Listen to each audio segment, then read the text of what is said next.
Polres Madiun telah merampungkan pemeriksaan tersangka kasus korupsi APBD Kaligunting, Kecamatan Mejayan pada Selasa 25 Januari. Proses hukum selanjutnya yaitu Polres Madiun akan menyusun berkas yang selanjutnya akan dilimpahkan ke Kejaksaan Negeri Kabupaten Madiun.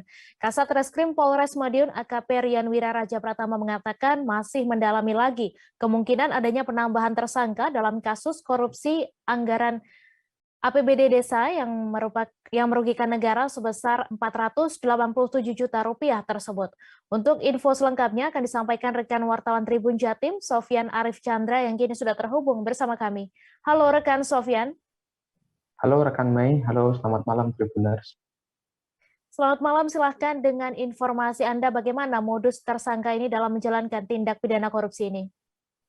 Ya Mei, dapat dilaporkan Satreskrim Polres Madiun telah menetapkan mantan Kepala Desa Kaligunting, Kecamatan Mejayan, Kabupaten Madiun sebagai tersangka kasus korupsi APBDes tahun anggaran 2016 sampai 2019 Mei.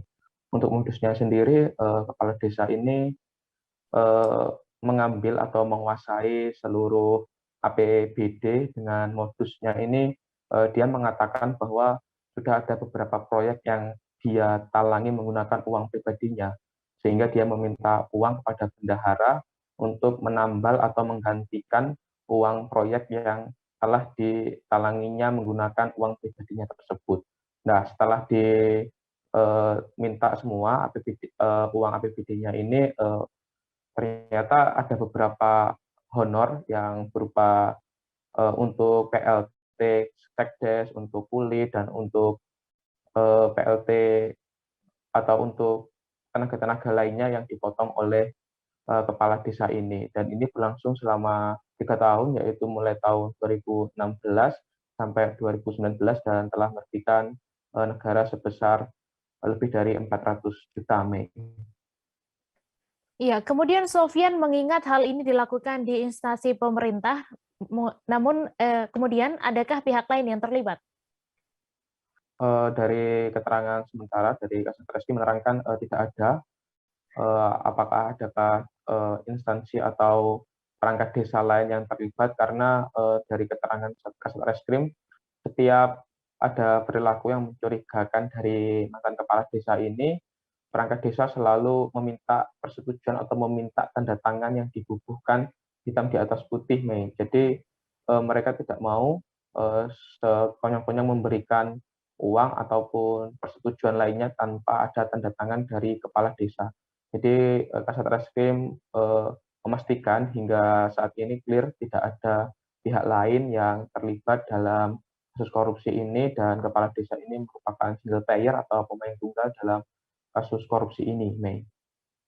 Iya, kemudian apakah benar tersangka juga sempat melaporkan perangkat desa lainnya, Sofyan? Ya, memang benar, Mei. Nur Amin ini sempat melaporkan 2 perangkat desa lainnya saat Satreskrim Polres Madiun akan melakukan pemeriksaan terhadap yang bersangkutan. Yang bersangkutan berdalih bahwa sudah dilakukan audit oleh inspektorat ataupun instansi lainnya, sehingga tidak perlu ada pemeriksaan dari Polres Madiun. Namun saat Polres Madiun ini mengatakan mana hasil audit tersebut, yang bersangkutan ini mengatakan sudah diberikan atau sudah diserahkan kepada sekretaris desa dan bendahara. Namun yang bersangkutan mengatakan kedua perangkat desa tersebut, yaitu perangkat desa dan bendahara, menghilangkan hasil audit tersebut. Atas tuduhan tersebut, keduanya ini, yaitu sekretaris desa dan bendahara ini, dilaporkan ke kepolisian. Namun setelah kepolisian menelusuri, tidak ada hasil audit yang telah dilakukan oleh instansi terkait, sehingga laporannya ini mentah, dan ada kemungkinan juga itu merupakan strategi ataupun dalih dari tersangka untuk mengulur dari proses penyelidikan kasus korupsi yang tengah ditangani oleh Satreskrim Polres Madiun ini, Mei. Baik, terima kasih Sofyan atas laporan Anda, dan Tribuners, wartawan kami juga telah menghimpun wawancara dengan Kasat Reskrim Polres Madiun. Berikut tayangannya untuk Anda. Korupsi pasar itu Ini untuk perkembangan pemeriksaan kasus korupsi Kapdes Kaligunting saat ini seperti itu. Baik, memang pemeriksaannya sudah selesai, lalu sudah kita tahan yang bersangkutan. Dari sekarang sampai dengan hari ini kami sedang menyusun berkasnya untuk kami limpahkan ke kejaksaan. Begitu. Kapan dan P21-nya?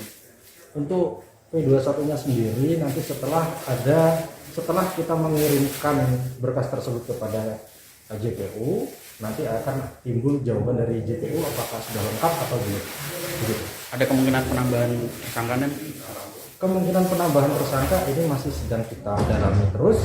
Apabila memungkinkan dan ada indikasi tambahan tersangka yang lain, pasti akan kita tambahkan. Tapi sejauh ini kami belum ada tanda-tanda untuk menambah ke tambahan tersangka tersebut. Gitu. Kalau digunakan untuk apa nih? Kalau yang bersangkutan tentunya digunakan untuk kebutuhan pribadi ya. Uang hasilnya itu. Mungkin ada untuk beli mobil baru atau rumah baru kan? Nah, untuk kebutuhan pribadi itu sendiri kami masih dalam untuk melihat apa masih kita dalam. Terima kasih sudah nonton. Jangan lupa like, subscribe, dan share ya.